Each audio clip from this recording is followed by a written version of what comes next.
Bonjour, bonjour à toutes et à tous et bienvenue sur cette édition 2024 du salon Batimat. On vous reçoit aujourd'hui sur le stand de l'OPP BTP. Nous allons parler de drones aujourd'hui. Tout au long de la semaine, on va se retrouver pour traiter de sujets techniques. Et aujourd'hui, les premiers à passer sur le grill avec moi vont nous parler de drones. Donc je suis accompagnée aujourd'hui de deux experts que sont Sébastien Terrier, qui est responsable d'opération enveloppe seconde œuvre à la direction technique de l'OPP BTP. Bonjour Sébastien. Bonjour.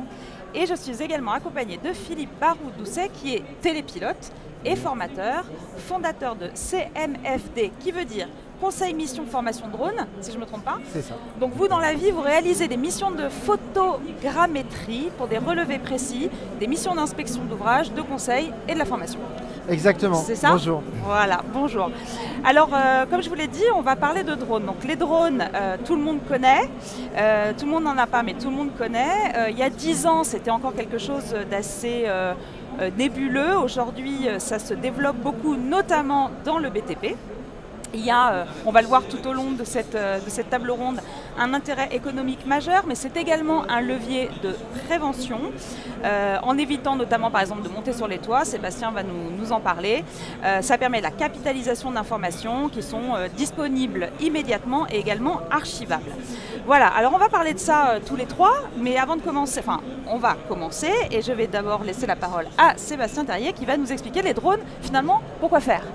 Alors, bonjour, écoutez, merci beaucoup. Je suis très heureux d'être ici aujourd'hui pour parler des drones justement parce que dans le BTP aujourd'hui, les drones sont encore perçus dans certains métiers comme on va dire un gadget, alors qu'en fait c'est vraiment un outil qui est 2 en 1. C'est-à-dire qu'aujourd'hui le drone il est très utilisé dans les métiers du TP, chez les géomètres également, mais finalement assez peu dans les métiers du bâtiment. Alors que c'est réellement un outil qui va vous permettre de gagner en efficacité, de gagner en temps, ça vous l'avez dit effectivement, d'avoir des images archivables, réutilisables, mais qui va aussi vous permettre de faire des relevés extrêmement précis, de l'ordre du millimètre, sur des toitures, sur des façades, bref, sur tout type d'ouvrage, et qui du coup, en faisant gagner en temps, vont faire gagner certainement en rentabilité, mais surtout vont vous permettre de monter, d'éviter justement plutôt de monter sur un toit, et donc de ne pas se mettre en danger, et d'éviter ce fameux risque de chute de hauteur qui aujourd'hui reste quand même le risque majeur dans le BTP, puisque on en a parlé récemment dans la campagne chute de hauteur de l'OPP. Les chutes de hauteur, ça reste quand même dans 40% des cas d'accidents graves et mortels. Donc c'est un risque qui est majeur, qui est très présent dans nos métiers. Et aujourd'hui, le drone nous permet justement, en gagnant en efficacité, d'éviter ce risque. D'accord. Est-ce qu'on peut dire qu'il y a des métiers qui sont plus particulièrement concernés? Donc évidemment ceux qui font beaucoup de travaux en hauteur, mais est-ce qu'on peut les citer? Voilà, dans quel métier on peut utiliser aujourd'hui facilement des drones? Effectivement, tous les métiers où on va devoir aller en toiture, les métiers de la façade également. Donc ça va être les couvreurs, les étancheurs, les charpentiers également. On va avoir les métiers de désalimentage également pour des phases de repérage. Donc tous ces métiers-là qui vont devoir intervenir en toiture, s'exposer à un risque dès lors du relevé, vont pouvoir et peuvent déjà utiliser un drone pour faire ces relevés. D'accord, donc ça c'est la partie prévention, ça, il y a un vrai intérêt à éviter que les gens montent finalement sur des échafaudages ou sur des échelles par exemple de temps en temps. Mais il y a aussi un intérêt économique à adopter le drone finalement pour notamment faire des métrés. Est-ce qu'on peut en dire 2 mots? Oui, bien sûr. Alors, ça tombe bien parce que l'OPP a fait justement récemment plusieurs cas prévention et performance où on a étudié la solution d'entreprises qui utilisent le drone. Donc on a comparé en fait leur activité avant drone et en utilisant le drone, et on se rend compte que finalement la rentabilité maintenant en utilisant un drone est de l'ordre de 1 pour 4. Donc pour 1 euro investi, en moyenne ça rapporte 4 euros à l'entreprise. Donc il y a le rapport est vraiment un vrai intérêt, très, tout à très fait. Intéressant. Alors, adopter le drone quand on est une entreprise du BTP, ça ne va pas forcément de soi pour l'instant. Les entreprises se posent des questions, ça coûte cher, ça prend du temps, il y a de la formation. Alors justement, on va en parler avec vous, Philippe. Donc vous avez une casquette de formateur.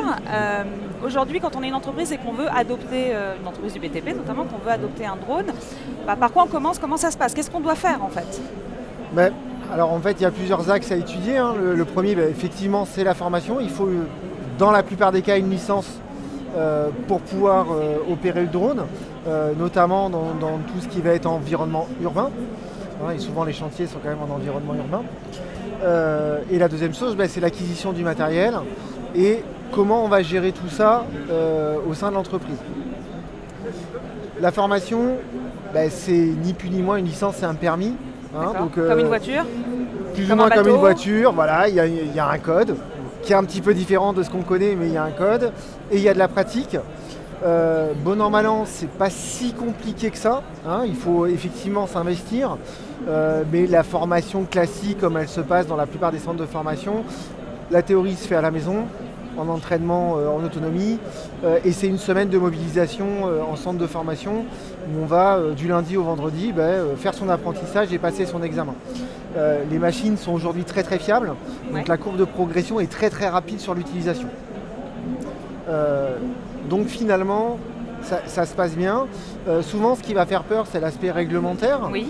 Mais l'aspect réglementaire, une fois qu'on est dedans, qu'on a fait quelques exercices, ça se dédramatise très très vite. Donc ça, c'est plutôt une bonne chose.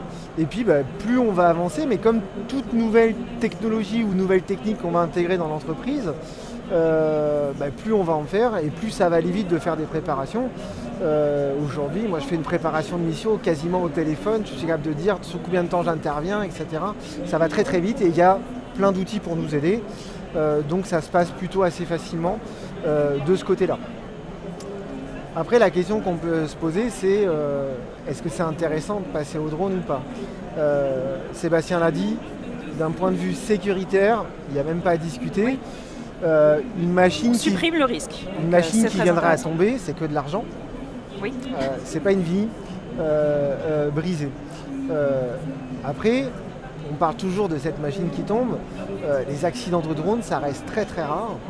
Et aujourd'hui, il n'y a qu'un seul accident recensé qui a engendré des ITT et c'était même pas dans le métier du BTP. Donc c'est plutôt des machines qui sont sécuritaires. Par contre, d'un point de vue rentabilité, alors c'est difficile de quantifier tous les tenants et les aboutissants, mais il y a une très forte rapidité d'exécution. On a des mesures précises. Aujourd'hui, on travaille en RTK comme tous les géomètres. Donc on a une précision centimétrique sur nos machines. Et on peut intervenir à des moments qui peuvent être très très tôt. Aujourd'hui, avec les technologies leaders, on peut intervenir en avant-projet sur un terrain qui serait plein de végétation. On va passer au travers de la végétation pour aller chercher le terrain naturel. Donc ça, c'est vraiment des choses qui sont intéressantes. Aujourd'hui, avec le matériel courant, on va relever 1 hectare presque toutes les minutes. D'accord, donc là, on est vraiment sur quelque chose qui fait gagner énormément de temps. Énormément de temps. Et derrière, la technologie qui va avec nous permet vraiment d'avancer très vite, puisque tout est géoréférencé depuis le départ. Donc on va pouvoir aller jusqu'au guidage d'engin.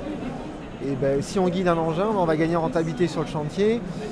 On va éviter les erreurs de mesure, enfin on va éviter plein de choses. Et si on l'applique vraiment donc, au BTP, si on est vraiment sur des exemples, donc Sébastien en a parlé tout à l'heure, on a nous, quand je dis nous, c'est l'OPP-BTP, Prévention BTP, on est allé étudier dans des entreprises qui utilisent, elles ne sont pas encore très nombreuses, mais il y en a qui utilisent le drone. Si on devait donner un peu un exemple, alors déjà ça coûte combien un drone? Parce que les entreprises qui nous regardent vont se dire, bon c'est bien beau, mais ça coûte de l'argent. Alors ça coûte de l'argent, oui, ça coûte combien exactement? À peu près, évidemment il y a des modèles, j'imagine c'est comme une voiture. Alors effectivement, ça va dépendre du modèle qu'on veut acheter et de ce qu'on veut faire avec surtout. La première question à se poser, c'est vraiment qu'est-ce que je veux faire avec mon drone? Si on prend l'exemple d'une entreprise de couverture qui cherche à faire du relevé et de l'acquisition photographique pour avoir des données à montrer à ses équipes, on va tourner autour de 4-5 000 euros sur la machine. Pour la machine. Voilà. À ça, il faudra rajouter effectivement la formation alors je parle sous couvert de Philippe bien sûr, mais qui modulo les CPF et ce genre d'organisme va coûter dans les 2 000 euros. D'accord, voilà. Donc il faut compter un budget 7-8 000 euros en 7 tout. 8 000 euros pour s'équiper complètement, oui. Mais on l'a dit, c'est rentable. Alors est-ce qu'on peut donner un exemple? C'est peut-être une question piège, mais imaginons une entreprise de couverture qui travaille sur la rénovation d'une toiture, par exemple, d'une maison de bonne taille. Sans drone, avec drone, ça prend combien de temps finalement? Sans drone, pour aller faire les relevés, et avec un drone, combien de temps on va gagner en général? Écoutez, on va prendre l'exemple d'une couverture d'un pavillon chez un particulier. avec un peu de détail, avec des cheminées, un chien assis, des Velux. Il va y passer, il faudra déjà monter sur le toit, donc il faudra s'équiper, donc prendre une nacelle, louer une nacelle. Il faudra aller sur le toit, faire des photos, faire des mesures qui seront plus ou moins précises, on verra plus ou moins de détails sur la couverture. On va y passer au moins 2 bonnes heures minimum, si c'est pas 3, pour avoir vraiment ce qu'on veut comme détail. Aujourd'hui, avec un drone, vous allez rester au sol, vous allez faire décoller la machine. L'acquisition de données va se faire en une grosse demi-heure avec les préparations. Et ensuite, il va y avoir un traitement à faire au bureau. Voilà, ce traitement se fait en général tout seul, puisque la compilation de données se fait sur la machine directement, enfin sur l'ordinateur. Et une fois que l'ordinateur a compilé les données, on revient à l'instant T, c'est-à-dire avec ou sans drone, c'est pareil, c'est-à-dire qu'il va falloir faire le devis, mais avec des infos beaucoup plus fiables et avec beaucoup plus de détails. D'accord, voilà. Donc on gagne du temps, mais on gagne aussi en efficacité finalement et en précision. Voilà. Très bien, c'est assez clair. Il y a un sujet dont on peut parler également, c'est l'attractivité du secteur, parce qu'on le sait, il y a quand même aujourd'hui dans le bâtiment une difficulté à recruter sur à peu près tous les corps de métier. Il faut attirer des jeunes, il faut attirer des gens. Est-ce que le drone peut servir en amélioration de confort de travail par exemple, ou tout simplement parce que c'est chouette de travailler avec de la technologie? Est-ce que ça peut servir à améliorer l'attractivité du secteur du BTP? Alors c'est vrai que si on reprend l'exemple de la couverture ou de l'étanchéité ou de la charpente, c'est des métiers qui sont considérés comme dangereux encore aujourd'hui, qui attirent des jeunes parce que c'est technique, parce que c'est en plein air et parce que c'est un métier qui est passionnant. Mais aujourd'hui, beaucoup de jeunes sont peut-être aussi réfractaires ou sont en tout cas freinés peut-être par leur entourage vers ces métiers-là, parce que justement c'est considéré comme des métiers dangereux. Le drone aujourd'hui ne remplacera pas la main. Donc c'est clair que l'ouvrier aura toujours à venir sur le toit et le couvreur aura à intervenir. Un geste technique. Mais en tout cas, il saura davantage où il intervient. Donc clairement, de ce point de vue-là, je pense que ça permet vraiment de faire gagner en attractivité. Ça rend le métier plus sûr parce qu'on sait vraiment où on va et la préparation de chantier est rendue beaucoup plus simple aussi. D'accord, merci beaucoup. Philippe, en tant que formateur, vous, alors on l'a vu, vous travaillez beaucoup avec des géomètres aujourd'hui, oui. Du travaux publics, oui. Des travaux publics. Est-ce que le BTP, c'est encore une très faible proportion? Vous en voyez de plus en plus? C'est encore une faible proportion, on en voit de plus en plus. Alors pour le coup, par rapport à votre question précédente, on voit plutôt des profils de gens qui sont un petit peu usés, oui. Et qui souhaitent se reconvertir et capitaliser leurs connaissances dans le BTP justement pour utiliser cette machine dans ce milieu-là. Et on voit beaucoup de cordistes qui se reconvertissent, des gens qui ont eu des mal de dos ou des accidents et qui se disent pourquoi pas continuer, parce que souvent on est passionné dans le BTP, hein, pourquoi pas continuer avec ce modèle-là. Et bien sûr, on a aussi des gens qui viennent chercher un peu l'outil qui leur faciliterait certaines choses. On parlait tout à l'heure de couverture.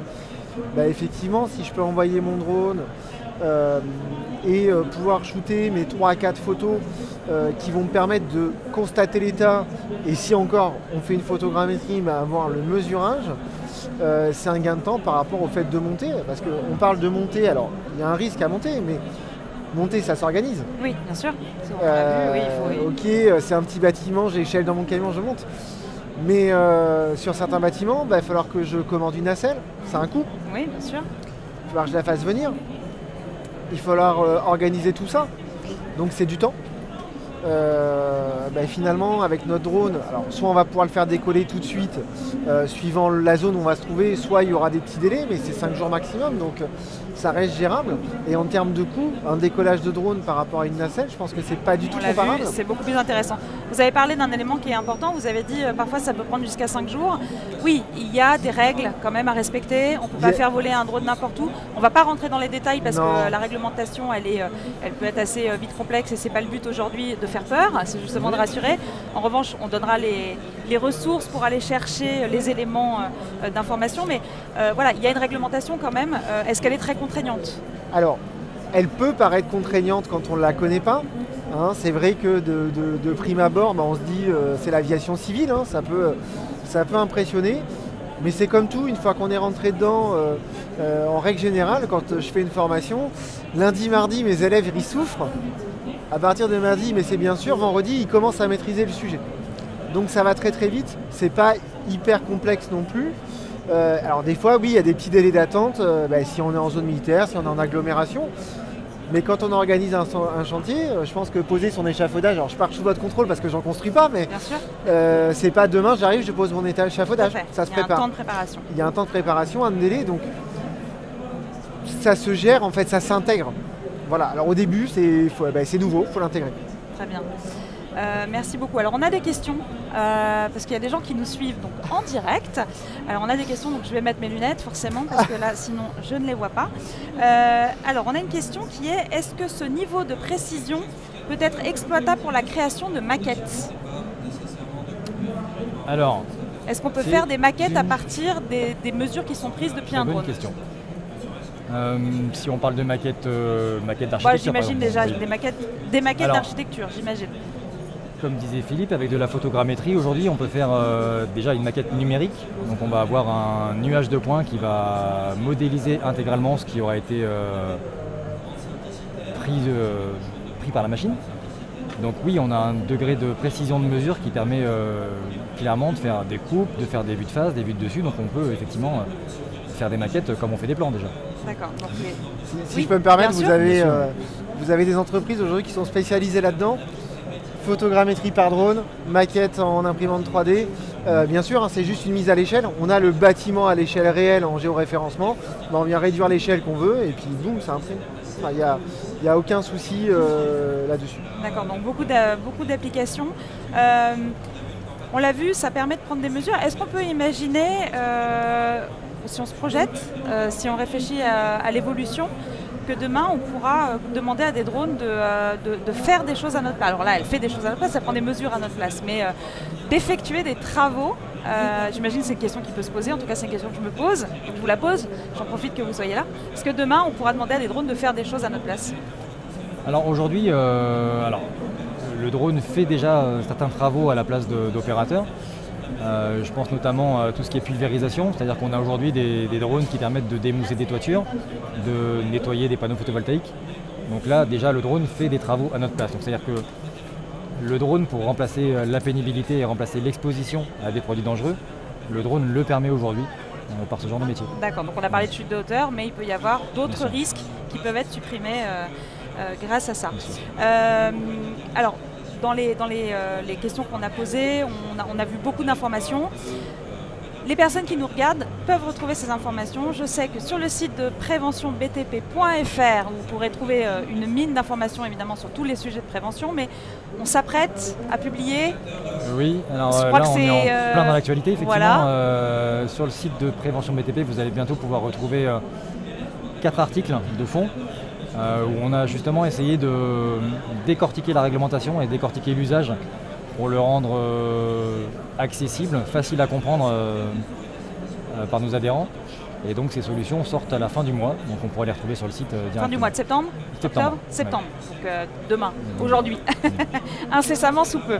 Donc on pourra retrouver ces sujets-là. Vous pourrez retrouver également les études de cas dont on vous a parlé, les études de cas prévention et performance, où on retrouvera des études qui ont été réalisées au sein d'entreprises, donc justement pour voir l'implication d'un drone, ce que ça a rapporté finalement, combien ça a coûté, ce que ça a rapporté. On en parlait, un rapport de 1 à 4, environ 1 euro investi, 4 euros de gain, donc c'est quand même pas neutre, on pourrait retrouver tout ça.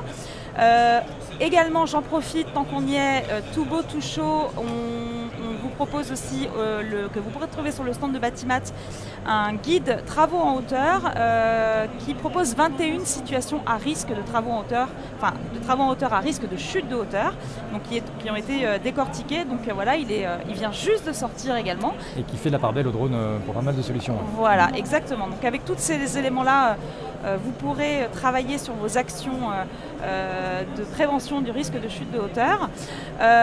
Est-ce que sur les drones, on a dit l'essentiel finalement? Alors je sais qu'on pourrait y passer des heures, on pourrait rester ensemble 2 heures avec grand plaisir, mais on est limité. Est-ce qu'il y a quelque chose que vous souhaiteriez ajouter?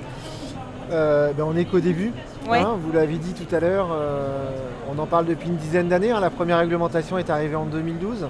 Aujourd'hui on est sur une réglementation à l'échelle européenne, donc les gens qui vont se former, ils vont se former pour l'Europe. Et on est vraiment qu'au début, le drone de transport va commencer à arriver, donc peut-être dans le BTP, pourquoi pas porter des charges et les amener en toiture plutôt qu'on soit une grue, par exemple. Est-ce qu'en gain de place, en gain de sécurité, ça peut être une chose? On est vraiment au début et le train, faut le prendre au début.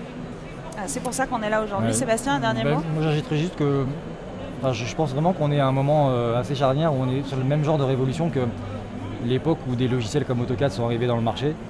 On est vraiment à un moment où la méthode de travail est en train de vraiment changer. La numérisation, là pour le coup, n'est pas un vain mot et n'est pas un gadget, et ça fait vraiment écho à cette époque-là. Et je pense que, comme disait Philippe, c'est un train à prendre en marche dès maintenant. En tout cas, merci beaucoup à vous deux d'avoir pris du temps pour répondre à mes questions. Donc on vous rappelle, préventionbtp.fr, l'ensemble des ressources évidemment autour de toute la gestion des risques professionnels dans votre entreprise du BTP, et plus particulièrement donc des supports, des articles, on l'a dit, sur l'utilisation des drones et des cas prévention et performance. Et on aura l'occasion d'en reparler pendant toute la semaine à Batimat. Je vous remercie, merci beaucoup, merci à vous qui nous avez suivis en live, et je vous dis à tout à l'heure pour une deuxième table ronde. Bonne journée à tous. Merci, au revoir. Merci, au revoir.